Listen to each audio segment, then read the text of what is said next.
ദയവായി അവരോട് മതിയാക്കാം. ബോഡി ഭയങ്കര വീക്കാണ്. ഒരു സ്ത്രീ ഉണ്ട്, അതുകൊണ്ട് അവരോട് പറയാ സമരം അവസാനിപ്പിക്കണം. അവിടെ തന്നെ കൊന്ന്, അവിടെ തന്നെ കെട്ടിത്തൂക്കി, അവിടെ തന്നെ അത് അഴിച്ച് മരിച്ചയാളുടെ ബോഡി കൊണ്ടുപോയതാണ്. പ്രതികൾ തന്നെ ആശുപത്രിയിൽ എത്തിച്ചതാണ്. നമസ്കാരം. പൂക്കോട് വെറ്റിനറി കോളേജിലെ വിദ്യാർത്ഥിയായിരുന്ന സിദ്ധാർത്ഥന്റെ മരണം CBI അന്വേഷണ പരിധിയിൽ എത്തിയിരിക്കുകയാണ്. എന്നാൽ ഇപ്പോഴും കേസിന്റെ ചുരുളഴിക്കാൻ വേണ്ടി പ്രതിഷേധ സമരം തുടരുകയാണ് പ്രതിപക്ഷ നേതാക്കൾ. 6 ദിവസത്തോളമായി പ്രതിപക്ഷ നേതാക്കൾ പ്രതിഷേധവുമായി സെക്രട്ടേറിയറ്റിന് മുമ്പിൽ തന്നെയുണ്ട്.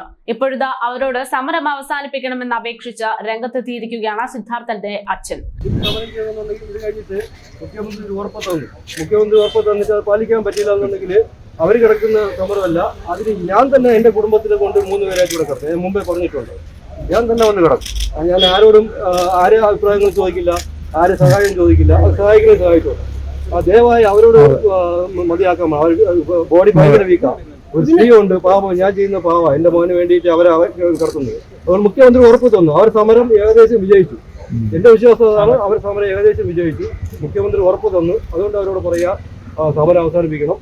ഇനി CBI അന്വേഷണം മുഖ്യമന്ത്രിയുടെ ഭാഗത്തുനിന്നില്ല എന്നുണ്ടെങ്കിൽ സമരം ചെയ്യണമെങ്കിൽ വേറെ ആ രീതിയിലോട്ട് പോകണ്ട. ഞാനും എൻ്റെ കുടുംബം തന്നെ വന്ന് സമരം ചെയ്യും. ചിലപ്പോൾ അത് ഇവിടെ ആയിരിക്കില്ല, അത് എവിടെ ആയിരിക്കും എനിക്കറിയില്ല. അവിടെ പോയി ഞാൻ കിടക്കും. അത് എൻ്റെ കുടുംബം തന്നെ കിടക്കും. ഞാൻ വേറെ ആ രീതിയിലോട്ട് വെച്ചായിരിക്കും. പോയിക്കോട്ടെ.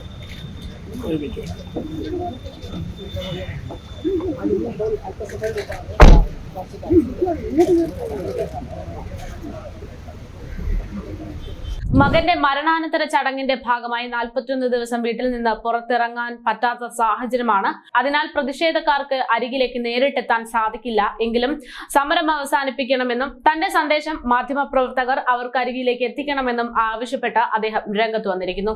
ഇത് വളരെ ആശ്വാസകരമായ ഒരു വാർത്തയാണ്.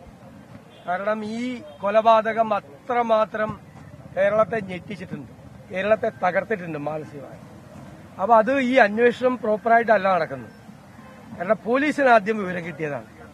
പോലീസ് ഇൻക്വസ്റ്റിലൂടെയും പോസ്റ്റ്മോർട്ടത്തിലൂടെയും ആന്റിമോർട്ടം മുറിവുകൾ 19 മരണകാരണമായേക്കാവുന്ന മുറിവുകളുണ്ട്, ഗുരുതരമായ മുറിവുകൾ ശരീരത്തിലുണ്ടെന്ന് പോലീസ് അറിഞ്ഞിട്ടും പോലീസ് അത് മൂടിവെച്ചു.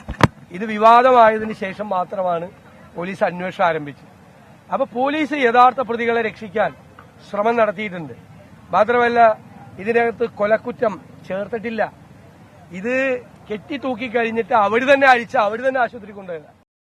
അവിടെ തന്നെ കൊന്ന്, അവിടെ തന്നെ കെട്ടിത്തൂക്കി, അവിടെ തന്നെ അത് അഴിച്ച് മരിച്ചയാളുടെ ബോഡി കൊണ്ടുപോയതാണ്. പ്രതികൾ തന്നെ ആശുപത്രിയിൽ എത്തിച്ചതാണ്.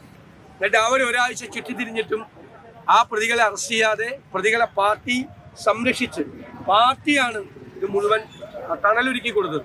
പാർട്ടിയുടെ നേതാവാണ് മജിസ്ട്രേറ്റിന്റെ മുമ്പിൽ ഹാജരായി അവർക്ക് ആത്മധൈര്യം പകർന്നു കൊടുത്തത്.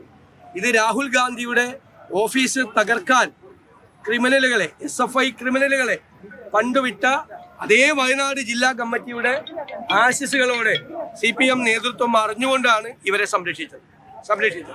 അപ്പൊ അത് CBI അന്വേഷണം എന്നത് ഞങ്ങളുടെ ഡിമാൻഡായിരുന്നു. അതിനു വേണ്ടിയിട്ടാണ് ഈ 3 പേരും നിരാഹാര സമരം നടത്തിയത്. ഇന്നിപ്പോൾ ഈ സമരം അവസാനിക്കുമ്പോൾ ആ സമരം വിജയിച്ചതിന്റെ തികഞ്ഞ അഭിമാനത്തോടും തീർച്ചയായിട്ടും ഇതെല്ലാം ഇനി കേരളത്തിൽ നിലയ്ക്ക് നിർത്താനുള്ള വലിയ പോരാട്ടത്തിനുള്ള ആത്മവിശ്വാസവുമായിട്ടാണ് ഈ സമരം പിരിയുന്നത്. ഞാൻ ഇവരെ 3 പേരെയും ഒരിക്കൽ കൂടി ഈ കേരളത്തിന് വേണ്ടി അവരെ അഭിനന്ദിക്കുകയും അഭിവാദ്യം ചെയ്യുകയും ചെയ്യും.